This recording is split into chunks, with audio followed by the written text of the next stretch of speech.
వర్షం పడుతున్న సమయంలో పిడుగులు మెరుపులను చూడడం కొంతమందికి భయంగా ఉంటుంది, కొంతమందికి సరదాగా ఉంటుంది. ఈ మెరుపులు చూడడానికి ఎంత బాగుంటాయో అంతే ప్రమాదకరం కూడా.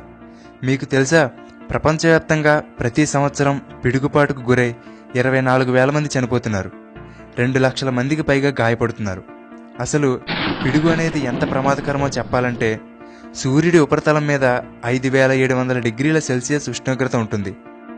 కానీ పిడుగు పడినప్పుడు ఏర్పడే మెరుపుకి ఎంత ఉష్ణోగ్రత ఉంటుందో తెలుసా? సుమారుగా 29,000 డిగ్రీల సెల్సియస్ ఉష్ణోగ్రత. అంటే సూర్యుడి కన్నా 5 రెట్లు ఎక్కువ వేడనమాట. అంతేకాదు, ప్రపంచవ్యాప్తంగా ప్రతి సెకనుకి 100కి పైగా పిడుగులు పడుతున్నాయట. కాబట్టి అటువంటి ప్రమాదకరమైన పిడుగుల నుండి మనల్ని మనం కాపాడుకోవాలంటే ఏం చేయాలో ఈ వీడియోలో తెలుసుకుందాం. చాలామందికి పిడుగు అంటే ఏమిటి, ఈ మెరుపులు ఎలా ఏర్పడతాయి అనే సందేహాలుంటాయి. ఎలాగూ ఈ టాపిక్ వరకు వచ్చాం కాబట్టి దీని గురించి కూడా సింపుల్గా తెలుసుకుందాం.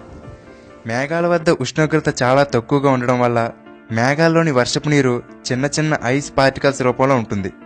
అయితే విపరీతమైన గాలులు వీచినప్పుడు ఆ మంచు కణాల మధ్యలో రాపిడి జరిగి ఒక ఎలక్ట్రికల్ ఛార్జ్ క్రియేట్ అవుతుంది. దీనివల్ల పాజిటివ్ ఛార్జ్ ఉన్న కణాలు, నెగిటివ్ ఛార్జ్ ఉన్న కణాలు విడుదలవుతాయి. దీనిలో పాజిటివ్ ఛార్జ్ ఉన్నవి తేలికగా ఉండడం వల్ల మేఘంలోని పైభాగానికి, అలాగే నెగిటివ్ ఛార్జ్ ఉన్న కణాలు బరువుగా ఉండడం వల్ల మేఘంలోని అడుగు భాగానికి చేరుకుంటాయి. ఇప్పుడు అయస్కాంతంలోని నార్త్ పోల్, సౌత్ పోల్ ఎలా ఆకర్షించుకుంటాయో అలాగే దీనిలో పాజిటివ్ ఛార్జ్, నెగిటివ్ ఛార్జ్ కణాలు కూడా ఆకర్షించుకుంటాయి. అయితే ఏవైనా 2 మేఘాలు దగ్గరగా వచ్చినప్పుడు ఈ పాజిటివ్, నెగిటివ్ ఛార్జ్ కణాలు కలుసుకోవడం వల్ల అక్కడ మెరుపు ఏర్పడుతుంది.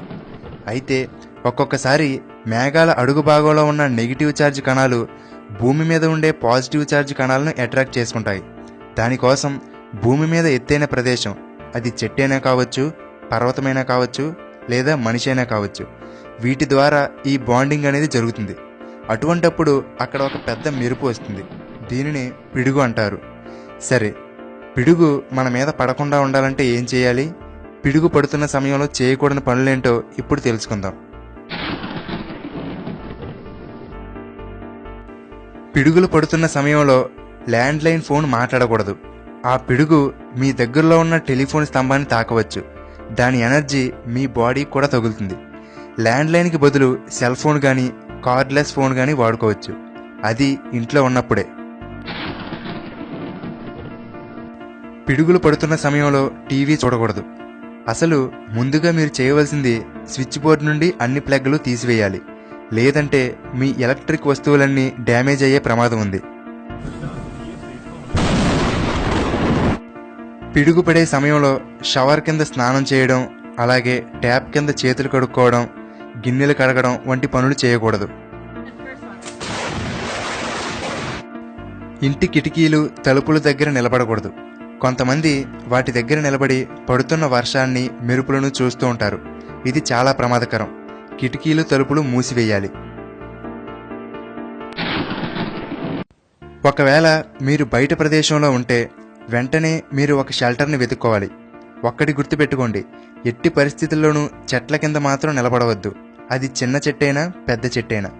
చెట్లు, కరెంటు స్తంభాలు పిడుగులను ఈజీగా ఆకర్షిస్తాయి. కాబట్టి వీటికి దూరంగా ఉండండి. పిడుగులు పడుతున్న సమయంలో వర్షంలో తడిస్తే తడిసారు కానీ గొడుగు మాత్రం వాడకండి. మీకు దగ్గరలో కారు ఉంటే కారులో కూర్చోవచ్చు. కారు అన్ని డోర్లు క్లోజ్ చేసి మధ్యలో కూర్చోండి. అలాగే FM రేడియో వినడం వంటివి చేయకండి. ఒకవేళ మీకు దగ్గరలో ఎటువంటి షెల్టర్ లేకుండా విశాలమైన మైదానంలో ఉన్నట్టయితే చెట్లకు దూరంగా తక్కువ ఎత్తున్న ప్రదేశంలో కూర్చొని తలని మోకాళ్ళ మధ్యలో పెట్టుకోండి. అలాగే కళ్ళు, చెవులు మూసుకోండి. ఎందుకంటే అంత విపరీతమైన లైటు, సౌండ్ కారణంగా కంటి చూపు, వినికిడి శక్తి పోయే ప్రమాదం ఉంది. మనల్ని నమ్ముకున్న మూగజీవాల్ని కాపాడే బాధ్యత కూడా మనదే. కాబట్టి మీ పెంపుడు కుక్కల్ని కానీ, గేదెలు, ఆవులు వంటి పశువులను బయట వదిలేయకుండా వాటిని ఒక షెడ్ లోపల ఉంచండి. చివరగా మీ జుట్టు నిక్కబొడుచుకుంటున్నా, మీ చర్మం ఒక రకమైన జలధరింపుకు గురవుతున్నా, అంటే గూస్ బంప్స్ రావడం, మీ దగ్గరలోని మెటల్ ఆబ్జెక్ట్స్ వైబ్రేట్ అవుతున్నాయి అంటే నెక్స్ట్ పిడుగు మీ దగ్గరలోనే పడే అవకాశం ఉంది అనడానికి సంకేతాలు. కాబట్టి జాగ్రత్త పడండి. ఫ్రెండ్స్, ఇప్పుడంతా వర్షాకాలం, అందరికీ ఉపయోగపడుతుందనే ఉద్దేశంతో ఈ వీడియోని చేశాను. మరి మీరు కూడా ఈ వీడియోని మీ ఫ్రెండ్స్ అందరికీ షేర్ చేయండి. అలాగే ఈ వీడియో మీకు నచ్చితే లైక్ చేయండి. ఇటువంటి మరిన్ని ఇంట్రెస్టింగ్ వీడియోలు మిస్ కాకుండా చూడడానికి తెలుగుబడి యూట్యూబ్ ఛానల్కి సబ్స్క్రైబ్ అవ్వండి. Thank you for watching.